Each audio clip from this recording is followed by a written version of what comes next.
Hello students, स्वागत है आपका एक बार फिर से। आज इस वीडियो में हम कारक के बारे में जानकारी प्राप्त करेंगे। कारक जिसे आप पूर्व में भी पढ़ चुके होंगे, लेकिन हो सकता है पूरी तरह से आप समझ नहीं पाए हों। तो आज इस वीडियो में हम कारक के बारे में विस्तार से जानकारी प्राप्त करेंगे। कारक क्या है, उसका अर्थ, परिभाषा, उसके गुण आदि सभी के बारे में विस्तार से जानकारी आपको मिलेगी। कारक जिसे हम अंग्रेजी में केस कहते हैं, हिंदी भाषा के अंतर्गत कारक का जो शाब्दिक अर्थ होता है वो है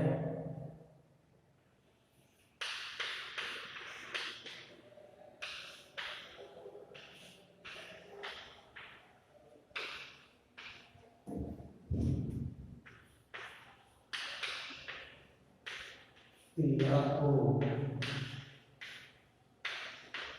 करने वाला या क्रिया का जनक।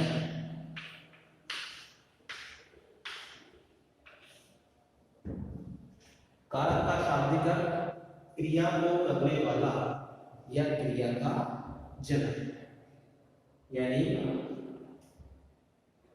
जो शब्द क्रिया को संपादित करते हैं, चाहे वह संज्ञा हो, सर्वनाम हो, कोई भी हो,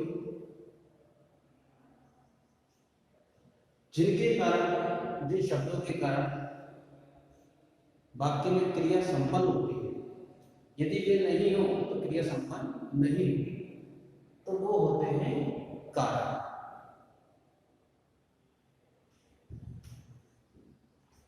उदाहरण देखिए और समझने का प्रयास कीजिए।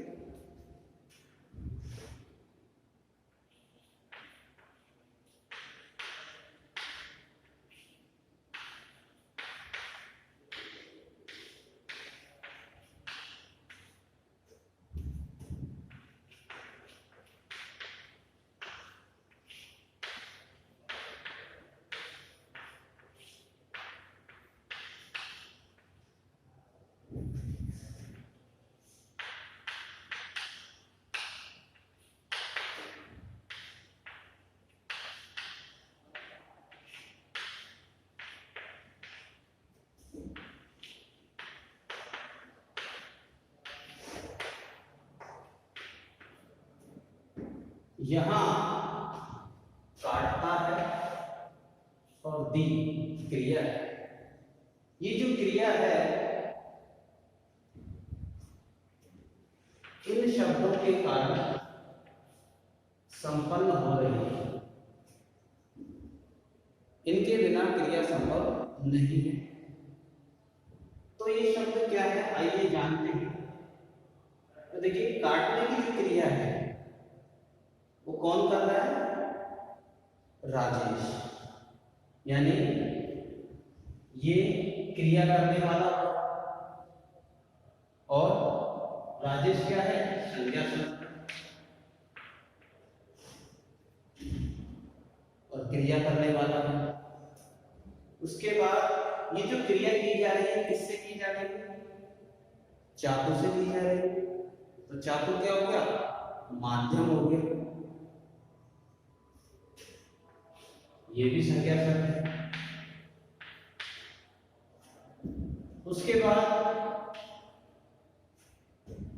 सब्जी, क्रिया का बल किस शब्द पर पड़ रहा है? सब्जी पर, ये भी संज्ञा शब्द है।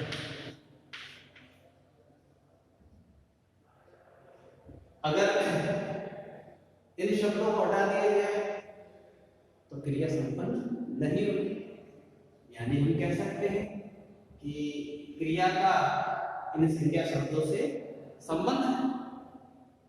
दूसरे उदाहरण में देखिए, देना क्रिया है, ये क्रिया करने वाला कौन है? मैंने, यानी कि सर्वनाम।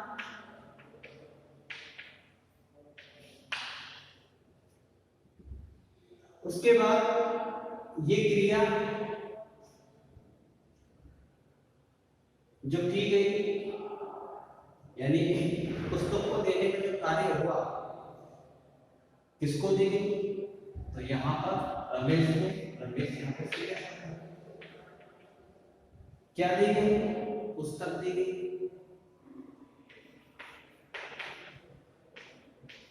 क्रिया का फल शब्द पर पड़ता है। कहने का मतलब ये हुआ कि जो ये संज्ञा सर्वनाम शब्द प्रयुक्त हुए हैं, इनका संबंध किससे है? क्रिया से है। इसका मतलब कारक हमें क्या बताते हैं कि वाक्य में जो संज्ञा सर्वनाम शब्द है उनका क्या कार्य है। यहां ये जो सर्वनाम शब्द है ये क्रिया को करने वाला है। यहां जो ये शब्द है क्रिया का फल उस शब्द पर पड़ रहा है। तो कहने का मतलब ये हुआ कि संज्ञा सर्वनाम शब्दों के जिस रूप से क्रिया का संबंध जाना जाता है उसे हम कारक कहते हैं। संज्ञा सर्वनाम शब्दों का क्रिया के साथ संबंध जाना जाता है, संबंध होता है, वो कारक है। कारक की विद्वानों ने अपने अपने स्तर से परिभाषा दी है। किसी ने ये कहा क्रिया का जनक कारक कहलाता है, कोई कहता है कि संज्ञा सर्वनाम शब्दों का क्रिया से जो संबंध जाना जाता है उसे कारक कहते हैं। तो अनेक तरह की परिभाषाएं आपको देखने को मिलेगी। एक जो सर्वमान्य परिभाषा है वो मैं यहाँ आपको लिख रहा हूँ, उसे आप अच्छी तरह याद कर लीजिए।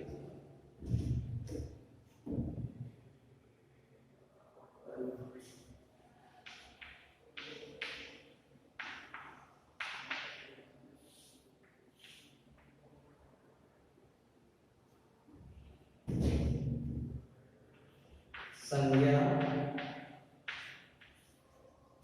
सर्वनाम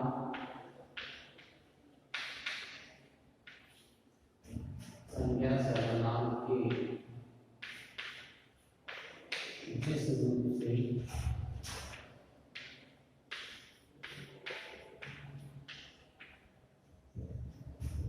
उसका संबंध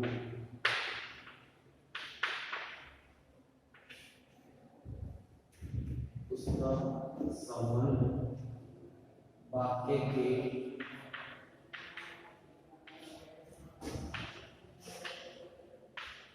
अन्य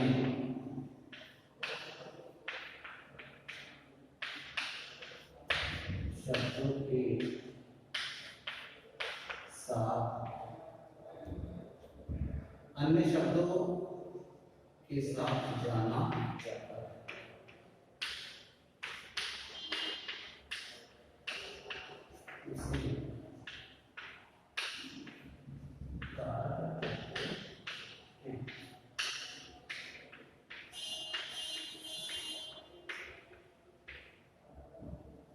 तो संज्ञा सर्वनाम के जिस रूप से उसका संबंध वाक्य के अन्य शब्दों के साथ जाना जाता है उसे कारक कहते हैं।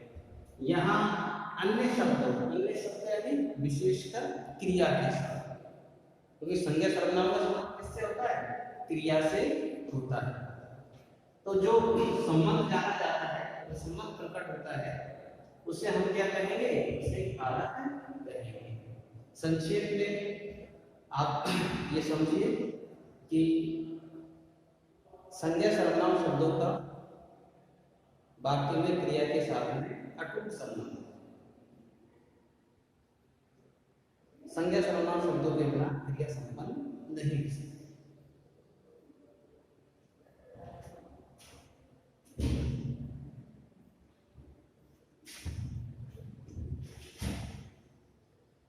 इसके बाद बात आती है कि जो ये शब्द हैं, जो संज्ञा सर्वनाम शब्द हैं, इन संज्ञा सर्वनाम शब्दों के साथ कुछ चिन्ह प्रयुक्त होते हैं। वो क्या कहलाते हैं? तो उन्हें हम कहते हैं परसर। तो यहां जान लीजिए परसर क्या होते हैं।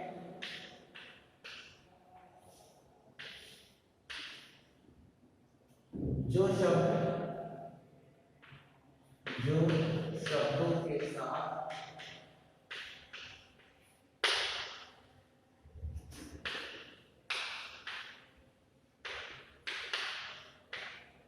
जुड़कर वाक्य को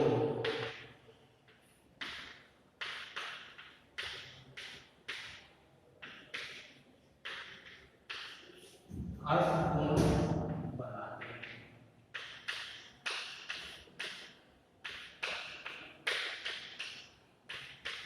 उन्हें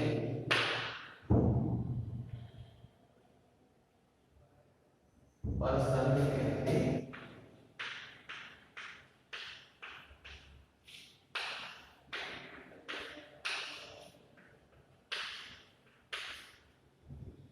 जैसे राम ने रावण को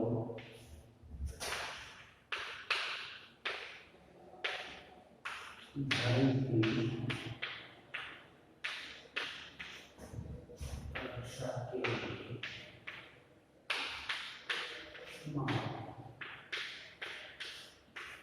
तो इस वाक्य में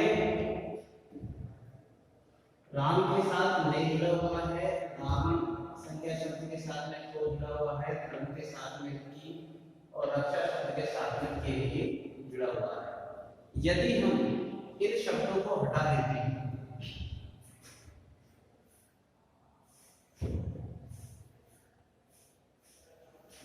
तो वाक्य अर्थपूर्ण नहीं बनेगा।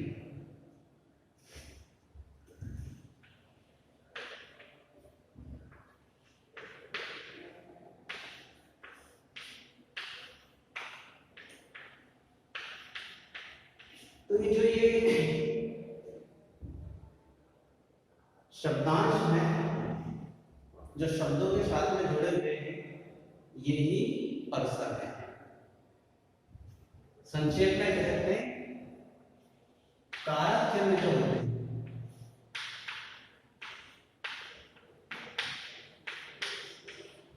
कारक चिन्हों को परसर कहते हैं।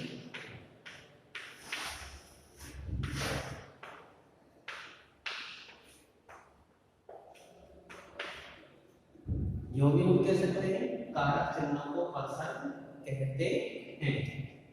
यहाँ राम कारक है, रावण कारक है, धर्म कारक है, रक्षा कारक है। इनके साथ में ये चिन्ह है, ये कारक चिन्ह है, इनको हम परसर के नाम से भी जानते हैं। क्योंकि ये शब्दों के साथ जुड़कर वाक्यों को अर्थपूर्ण बनाते हैं, इसलिए इनको परसर का नाम दिया गया है। यानी परसर भी कारक चिन्ह है। संस्कृत में इन्हें हम विभक्ति चिन्हों के नाम से जानते हैं। अब वाक्य में जो ये संज्ञा सर्वनाम शब्द प्रयुक्त होते हैं, अलग अलग रूपों में प्रयुक्त होते हैं। इन्हीं रूपों के आधार पर कारकों के भेद किए गए हैं। तो हिंदी में कारक के 8 भेद माने गए हैं, जो निम्न प्रकार है।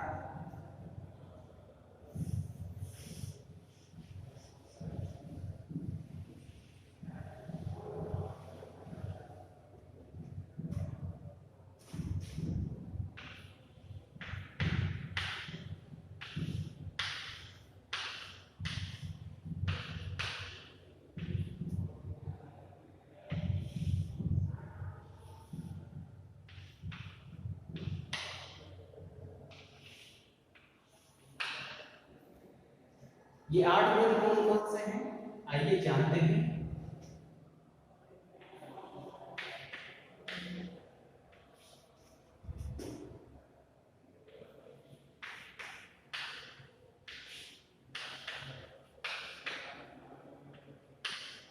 आप कारक चिन्ह भी कह सकते हैं या परसर्ग भी कह सकते हैं।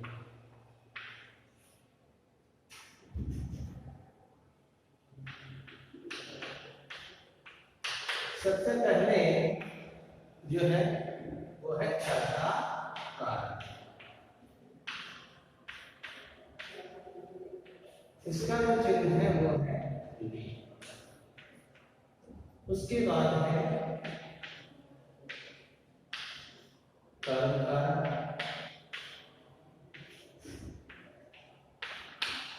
इसका चिन्ह है को। उसके बाद है कर्मकार,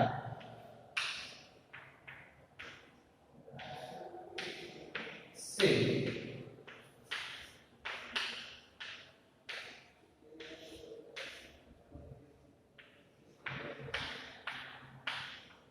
संपदा,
तो 8 कारक होते हैं। कर्ता कारक, इसका चिन्ह है ने या शून्य, क्योंकि ये होता भी है और नहीं भी होता है। उसके बाद है कर्म कारक, इसका चिन्ह है को या शून्य, यानी ये होता भी है और नहीं भी होता है, कहीं कहीं ये लुप्त रहता है। तीसरे नंबर पे है कर्म कारक, जिसका चिन्ह है से। माध्यम, जब हम कोई कार्य किसी माध्यम से करें उस समय से चिन्ह आएगा। संप्रदान कारक, इसका चिन्ह है के लिए। नंबर 5 अपादान कारक, इसका चिन्ह है से, अलग होने के अर्थ में। कोई वस्तु किसी से अलग हो रही है, जैसे पेड़ से पत्ता गिरता है, अलग हो रहा है, तो यहाँ से का प्रयोग हुआ है। संबंध कारक, का, के, की, रा, रे, री, यानी जब किन्हीं दो व्यक्तियों दो वस्तुओं का संबंध दर्शाया जाता है तो वहां संबंध कारक होता है, जैसे मोहन का, मोहन की, इस तरह से। अधिकरण कारक, कारक चिन्ह है ने, पर। संबोधन कारक, हे, अरे, को। जब किसी को पुकारते हैं हम तब संबोधन कारक का प्रयोग करते हैं। तो ये 8 कारक आपको याद रखने हैं। इनका विस्तार से वर्णन हम अगले वीडियो में करेंगे। तब तक के लिए देखते रहिए को इंटरनेशनल सीनियर सेकेंडरी स्कूल पर ऑनलाइन क्लासेस, और अपना और अपने परिवार